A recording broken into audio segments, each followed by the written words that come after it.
கட்சி வளர்க்குறதுக்கு கொஞ்சம் அவங்களுக்கு யூஸ்ஃபுல்லா இருக்கும். இதில ஒவ்வொருத்தரும் எல்லாருமே புதுசு. முதல் முறையாக ஒரு பிராமணர் அறநிலைத்துறை அமைச்சராக நியமிக்கப்பட்டிருக்கிறார். திமுக பக்கம் இருந்து எதிர்ப்பு குரல்கள் வலுவாக வலுக்கிறது. இந்து சமய அறநிலைத்துறைக்கு ஒரு பிராமணர் எப்படி போடுவீர்கள் அப்படின்னு கேட்கும் பொழுது, சிறுபான்மை நலத்துறைக்கு ஒரு இஸ்லாமியரை ஏன் போடுகிறீர்கள்? ஆதி திராவிட நலத்துறைக்கு ஒரு ஆதி திராவிடர் எதற்கு போடுகிறீர்கள்? அப்படின்ற கேள்வியும் வரும். பிராமணர் அப்படின்னா, அந்த துறையில அந்த கோயில்கள் பெரும்பாலும் சார்ந்திருக்குது. ரொம்ப பேர் நெருங்கி பேசுது. அது அவரு வந்து பிராமணரா அந்த இது சார்ந்து நடந்துக்கிட்டா தான் தப்பு. ம். பிராமணர்கள் வாழவே கூடாதா? பிராமணர்கள் அமைச்சரா இருக்கவே கூடாதா? அது அவங்களுக்கு ஆடிட்டரா மட்டும் இருக்கணும் போல இருக்கு. ஆடிட்டரா மட்டும் இருக்கணும். மற்ற விஷயங்கள் இருக்கணும். மத்த விஷயம் ஐஏஎஸ் அதிகாரிகளா இருக்கணும். அதுதான். நிழல் வேலைகளுக்கு இருக்கணும்.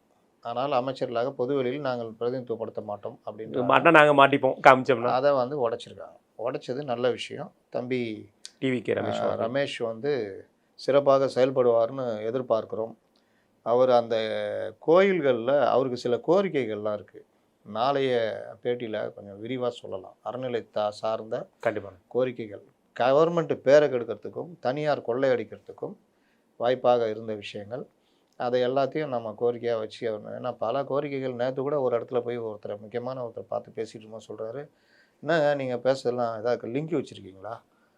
இல்லைங்க. அவரு வந்து பேசுறத கேட்டு பண்றாருங்க. அது வந்து நல்ல விஷயம். அந்த லிங்க்குன்றதுல அந்த இதெல்லாம் நம்ம கொண்டு போக வேணாம். அந்த மாரிலாம் ஒண்ணும் கிடையாது. ஆனால் பொதுவான ஒரு விமர்சனங்கள் வர்றத ஏத்துக்கிட்டு பண்றாங்க. ம். அது நம்ம வைக்கிறதோ, யார் வைக்கிறதோ, எப்பொருள் யார் யார் வாய் கேட்பின்ற மாரி பண்றாங்க.